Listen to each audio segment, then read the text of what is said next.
May 9, 1945. Soviet armor dominates the rubble of Berlin. The T-34 medium tank, crude by Western standards, revolutionary in its operational conception, has proven a decisive instrument of mechanized warfare. But victory masks fundamental questions about armored vehicle philosophy that would define the next 46 years of East-West competition. The establishment of NATO in April 1949 and the subsequent formation of the Warsaw Pact in May 1955 crystallized two fundamentally opposed approaches to armored warfare. These differences were not merely ideological. They emerged from distinct industrial capacities, geographical realities, strategic doctrines, and battlefield lessons drawn from the Eastern and Western fronts of the Second World War. Soviet tank development after 1945 operated under specific constraints. The USSR possessed vast manpower reserves, but limited skilled technical labor. Its industrial base, while rapidly expanding, prioritized quantitative output over refinement. Most critically, Soviet operational doctrine, deep operations theory, or glubokaya operatsiya, demanded armored vehicles capable of sustained offensive operations across the North European plain, penetrating NATO defensive lines at multiple points simultaneously. NATO forces, particularly American and British designers, confronted different operational requirements. Defending Western Europe meant holding prepared positions, leveraging superior optics and fire control systems, and relying on smaller, professional armored formations rather than mass conscript armies. The industrial capacity of the United States permitted greater emphasis on crew comfort, survivability, and technological sophistication, luxuries Soviet planners considered secondary to deployable numbers. Popular media constructed a specific narrative. Soviet tanks were primitive, mass-produced death traps, mechanized coffins crewed by undertrained conscripts. Western tanks, conversely, represented technological superiority, individual crew excellence, and qualitative dominance. Films depicted Soviet armor as numberless hordes neutralized by superior Western gunnery. This perception persists in modern strategic gaming and popular history. The T-72 is often portrayed as obsolete, its autoloader a fatal flaw. The M1 Abrams appears invincible. Yet declassified NATO assessments from the 1970s and 1980s reveal a more complex reality, one where Soviet armor represented a coherent, rational response to specific operational challenges, not technological backwardness. Actual intelligence evaluations acknowledged that pound-for-pound comparisons were strategically meaningless. The question was never which tank was better, but rather which design philosophy better served its intended operational doctrine. Consider the Soviet T-62, introduced in 1961. Main armament: 115mm smoothbore gun, U-5TS model. Muzzle velocity: 1,615 meters per second with APF-SDS ammunition. The smoothbore barrel, uncommon in Western designs until the 1970s, reflected Soviet prioritization of armor penetration over versatility. The 115mm could defeat contemporary NATO armor at combat ranges exceeding 2 kilometers. Crew complement: 4. Driver positioned forward. Commander and gunner in the turret. Loader in the fighting compartment.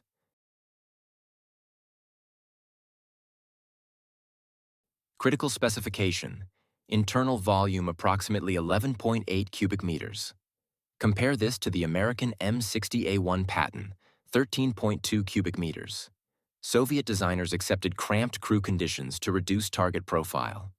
The T-62's height: 2.4 meters. The M60A1: 3.27 meters. Lower silhouette reduced detection probability and complicated enemy ranging. But reduced crew space imposed physiological consequences. Soviet tankers reported severe fatigue during exercises exceeding 6 hours. Ergonomic studies conducted by Warsaw Pact Medical Services in the 1970s documented increased error rates in ammunition handling and target acquisition after 4 hours of continuous operation. NATO crews, operating in comparatively spacious fighting compartments, maintained operational effectiveness for significantly longer periods. The M60A1's interior allowed crew rotation of duties and rest cycles impossible in Soviet designs. Armor protection philosophy diverged significantly. Soviet tanks employed extreme slope angles. The T-62's glacis plate angled at 60 degrees from vertical, maximizing effective thickness without adding mass. Steel composition prioritized hardness over ductility. NATO designs, particularly the British Chieftain, utilized thicker homogeneous armor with less aggressive angles, accepting increased weight for improved crew survivability. This metallurgical choice had combat consequences. Hardened Soviet armor, when penetrated, produced extensive internal spalling, fragmentation of the armor's interior surface. Tank crews hit by kinetic penetrators faced lethal shrapnel even when the round failed to fully breach the armor. Western armor, utilizing more ductile steel compositions, exhibited reduced spalling characteristics. Battlefield reports from the 1973 Yom Kippur War, where Soviet-designed T-55s and T-62s faced Western-designed Centurions and M-60s, documented that Israeli crews frequently survived armor hits that would have been catastrophic in Soviet vehicles. The autoloader mechanism, introduced with the T-64 in 1963, refined in the T-72, eliminated the human loader position.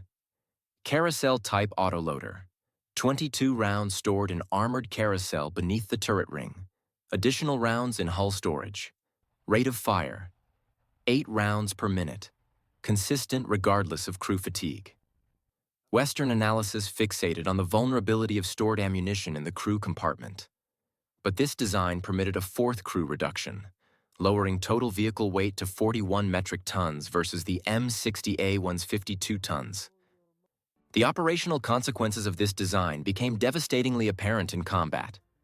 The carousel positioned propellant charges and projectiles in an unprotected ring directly beneath the crew compartment. Any penetration that reached the carousel, whether from kinetic rounds, shaped charges, or top-attack weapons, initiated a chain detonation of stored ammunition.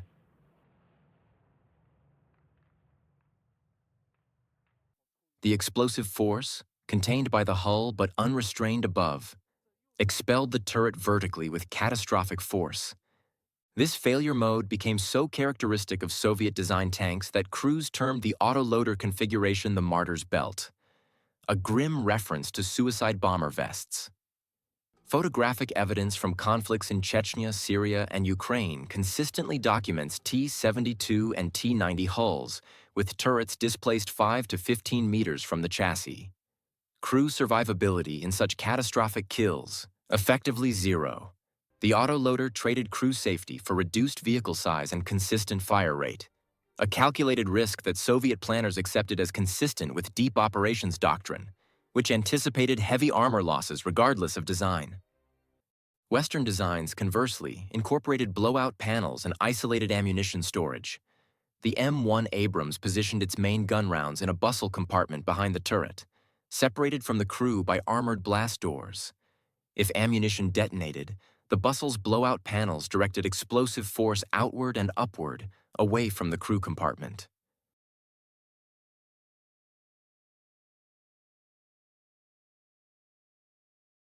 Crew survivability during ammunition fires. Documented cases of crews surviving and even returning disabled vehicles to service. Weight reduction had operational consequences. The T-72's ground pressure, 0.83 kilograms per square centimeter. The M60A1, 0.95 kilograms per square centimeter. Soviet tanks demonstrated superior mobility across soft terrain, critical for operations in Eastern Europe's river valleys and agricultural regions. Engine specifications reinforce this. The T-72's Vi-46 12-cylinder diesel produced 780 horsepower, yielding a power-to-weight ratio of 19 horsepower per ton. The M60A1's Continental AVDS 1790 produced 750 horsepower, 14.4 horsepower per ton. But the V46 diesel engine, optimized for power density, suffered from reduced operational lifespan. Documented mean time between overhauls. Approximately 500 engine hours for the V-46 versus 1,200 hours for the AVDS-1790. Soviet logistical planning incorporated this limitation. Operational doctrine anticipated vehicles would be destroyed or abandoned before engine failure became relevant. NATO planners, expecting prolonged defensive operations, required extended mechanical reliability. Fuel efficiency. The V-46 consumed approximately 1.8 liters per kilometer on roads. The AVDS-1790, 2.1 liters per kilometer. Operational range on internal fuel.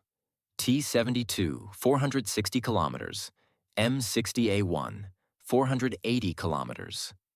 But Soviet tanks incorporated external fuel drum capacity, an additional 200 liters in jettison-able drums, extending range to 700 kilometers. NATO doctrine relied on robust logistical networks. Soviet doctrine assumed fuel scarcity during deep penetration operations. External fuel drums, while extending operational range, presented significant vulnerability. Positioned on the rear hull, these drums were unarmored and highly visible. Anti-tank weapons, even small arms fire, could ignite external fuel, creating casualties through fire rather than armor penetration. Crews universally jettisoned drums before entering combat, but tactical surprise scenarios, ambushes, meeting engagements, left tanks vulnerable to catastrophic fuel fires. Fire control systems exposed the clearest technological gap. The M60A1 incorporated coincidence rangefinders by the mid-1960s, ballistic computers by the 1970s. The T-62 relied on stadiometric ranging, essentially visual estimation using graduated reticles. First-round hit probability at 2,000 meters. M60A1, approximately 70%. T-62, approximately 40%. But Soviet planners anticipated this disparity. Operational doctrine emphasized massed fires. If individual accuracy was inferior, deploy 3 vehicles for every NATO tank. Soviet production capacity supported this arithmetic. Between 1962 and 1975, approximately 20,000 T-62s were manufactured. Total M60 series production, approximately 15,000 units across all variants from 1959 to 1987. The mythology of Soviet inferiority collapses upon examination of design intent. Western tanks were not better. They were optimized for different operational contexts. The M1 Abrams, introduced in 1980, represented the apex of NATO philosophy.